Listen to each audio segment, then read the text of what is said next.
katapangan ng isang.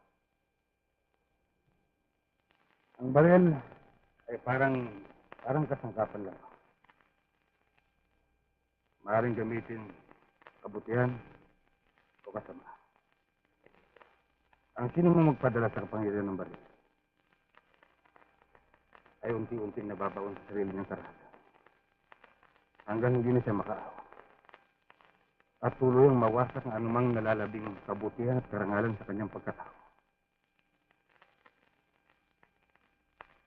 Kaya lagi mong tatandaan,